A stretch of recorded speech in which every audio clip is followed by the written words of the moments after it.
Let's listen to the audiobook The Big Four by Agatha Christie, Level A2, Oxford Reading University. Part 2. You will find Part 1 in the description and on our channel. Soon, I moved to his country house and started working. Mr. Ryland usually received guests over the weekend, so there wasn't much work for me during the week. 3 weeks passed, and I still had no evidence of Mr. Ryland's connection to the Big Four. Then one day, I was sorting out his mail and found a letter with a little number 4 in the corner. I got very excited. I opened the letter and read, "Dear Sir, you must soon come to see the property. If you are buying the quarry as well, then 17 is the price. 11% is expensive, 4% is just fine." I spent most of the evening thinking about this letter.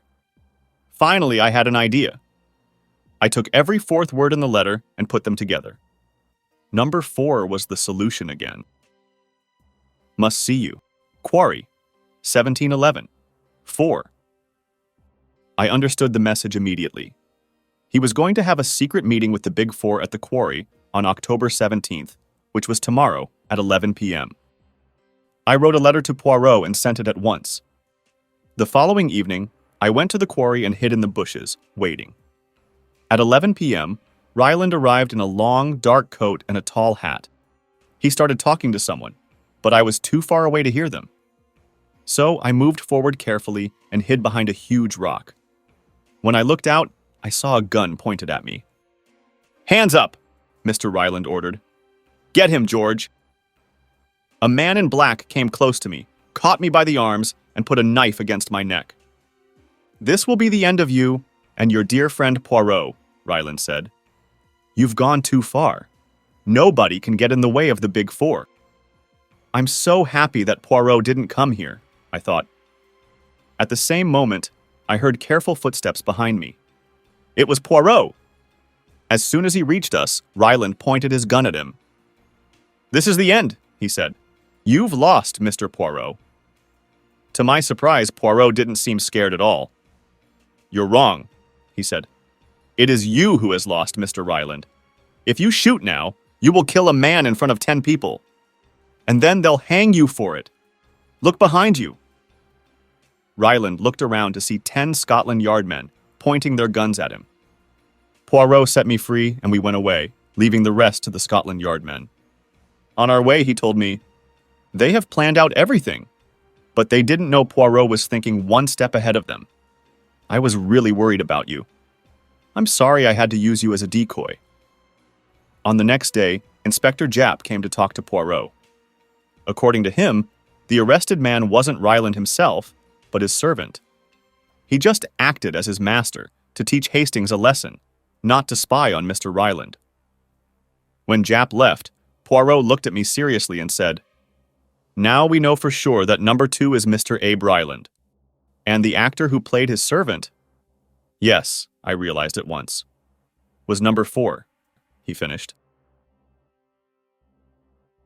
7. The following evening, Poirot and I sat in the living room together, discussing the identity of number 4. "My friend, I hope you've understood already that our number 4 was a professional actor in the past," Poirot began. "We can say that he is not older than 35 and very skilled in changing his appearance. My agents have collected some information about the possible candidates. I find one of them very interesting. His name is Mr. Claude Darrell. He used to play at music halls in the USA. A couple of years ago, he just disappeared from the stage. Also, he was in China in 1919. I find it very interesting." A couple of days later, Poirot found a way to contact Darrell's friend, Miss Flossie Monroe. We went to talk to her right away. According to Miss Monroe, Claude Darrell was a man of rather ordinary appearance, with blonde hair and blue eyes. Also, he had a strange habit. When he ate bread, he took one small piece and rolled it over the table to collect all the crumbs with it. On our way back home, Poirot suddenly said, "Well, I think I need the help of my brother." "What?" I cried in surprise. "You have a brother?" "But of course," he laughed. "Same as any other successful detective." "But what is his name? What does he do?" I kept questioning him. His name is Hercule Poirot, and he does nothing, he replied. He is too lazy, although he is just as smart as I am. He lives in a small town near the city of Spa in Belgium. Does he look like you? Pretty much. You see, we're twins. But still, he isn't nearly as handsome. Soon, we reached our apartment. I was about to switch on the light, but my friend stopped me. Wait, let me check everything first, he said. We just learned something about the possible number 4. What if he was watching us all this time? Then he put a shoe on his hand and flipped the light switch with it. I laughed at him. Let me smoke my pipe first. Then you can check anything, I said, smiling.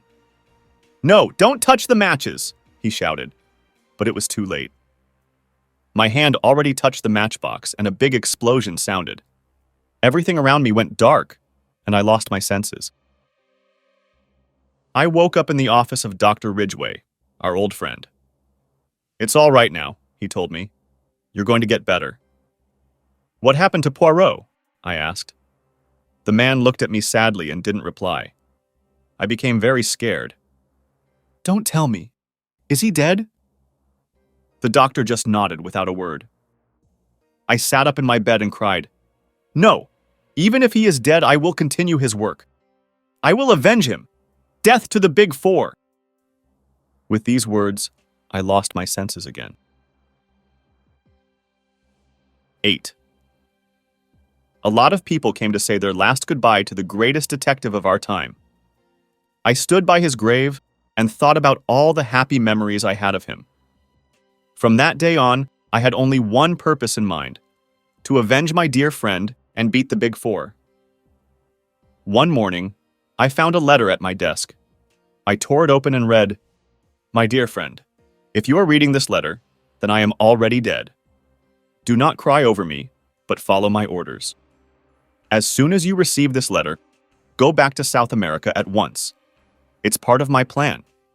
They are certainly watching you right now. We must make them believe that you have given up and decided to leave. Death to the Big Four. We will catch them in the end. Hercule Poirot. I read the letter many times and cried. Even death didn't stop my friend from carrying out his plan, and I had to be an active part of it. In the evening, I was on the ship again, waiting to sail away to Argentina. Just as the ship left the port, a steward brought me a note. You did the right thing, it said. It was signed with a big number 4. Everything went according to Poirot's plan. Now, I could finally allow myself to smile. In the middle of the night, the captain of the ship came to my cabin. I just received a special order, he said. A boat is waiting to take you off right now. I was very confused. What was happening? Still, I got ready quickly and boarded the boat. I saw the Ardennes Mountains in the distance and realized that we were somewhere near Belgium. For some reason, I remembered how Poirot told me about his brother. Soon, we reached land, and I saw a huge white house in front of me. I entered through the front door and saw a man standing in the middle of the room. Before I could say anything, he ran up to me and hugged me. Poirot, I cried. Is that really you? But why? Yes, he said excitedly. That's a secret, my friend. But why didn't you tell me? I was so worried. I'm sorry, my friend, he said. But you had to believe that I was dead. This way, you could play your role according to my plan. But now you and I are together, and we are ready to fight the Big Four again.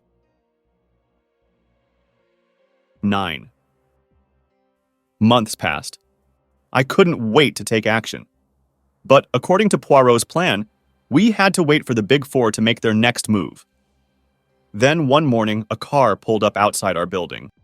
I walked out and saw that Poirot was already talking to the driver. My dear Hastings, let me introduce Captain Harvey to you, Poirot told me. He is one of the most famous members of the intelligence service, and a very important man in the country. I shook the man's hand, and Poirot went on. So, the time has come, you think? Yes, the man replied. Something has happened in China. The country is closed, and there's no connection to it. Li Changyen has made his move, Poirot said. What about the others? Abe Ryland arrived in England and then left for the continent. Madame Olivier left Paris for Italy. I see, Poirot said. Then we should get on the train as soon as possible. Have you made all the necessary arrangements? Yes, the man replied. The governments of France, England, and Italy are all behind you and ready to help you. We went to the town of Carissy in the Italian Dolomites. Abe Ryland owned a summer resort there. According to Poirot, it was the location of the Big Four's headquarters. They have received a signal. Now they are hiding in their mountain office and giving orders from there, he explained. They have thousands of followers in every country, and their goal is to take over the world. I'm completely sure that Madame Olivier has succeeded in her experiments, and now they have a very dangerous weapon. We arrived in Carissy and then went up the mountains. Finally, we reached a big hotel in which we were going to stay. Then Poirot suggested we enjoy the sunlight while having lunch on the terrace. We sat down at our table and ordered coffee. Suddenly, he pulled me by the arm and said quietly, "Look at the man sitting at the next table." I turned my head and saw a man rolling a piece of bread over the table. He looked very nervous. Then he stood up and left. "It was number 4, Poirot said. Soon, our coffee was served. "Coffee in England is just terrible," Poirot commented. "Here on the continent, they know how good coffee should taste." Suddenly, a man walked up to us. "Do you mind if I join you?" he asked. "Not at all," Poirot replied. I looked at the man and recognized number 4. Although there were many people around us, I felt that we were in great danger. Poirot decided to smoke a cigarette. The man took out a match from his pocket. "Let me give you a light," he suggested. As soon as he said it, everything went dark. Then I heard glass break, and a strange smell filled my nose.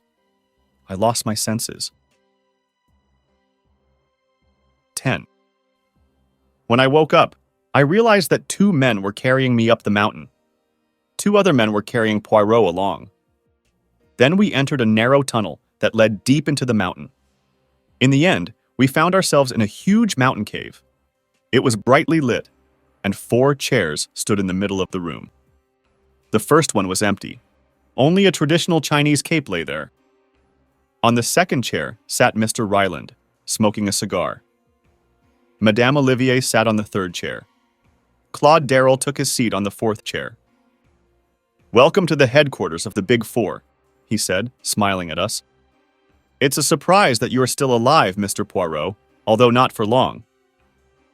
"Good evening, Madame and Monsieur," Poirot said. I heard something strange in his voice. He sounded like a different man. Then suddenly, a woman walked into the room. I recognized Countess Rosikoff. "Oh, good evening, my friend," number 4 greeted her. She walked up to Poirot and looked at him closely. Suddenly she cried, "The man is not Hercule Poirot." Then she tore off his mustache in one quick movement. The mustache was fake. I saw a scar over the man's upper lip. "I know who he is," I cried to my own surprise. "Tell us then," number 4 ordered. I didn't know what to do. "You can tell them," said the man who looked like Hercule Poirot. "It doesn't matter now." "He's Hercule Poirot, Hercule's twin brother," I explained. "Yes," Hercule laughed. "And everything is going just as my brother has planned." "He's bluffing," Ryland said. "I don't know about that," Hercule replied. "You see, my brother discovered this place months ago. Most of the hotel's residents are detectives or people from the Secret Service, and the Scotland Yard men are all around the mountain at the moment. I put some anise alcohol on my shoes, and the dogs are already following my traces. Even if you kill us, it doesn't matter. You will never run away from this cave." Madame Olivier laughed nervously. At that moment, the sound of an explosion came outside the mountain.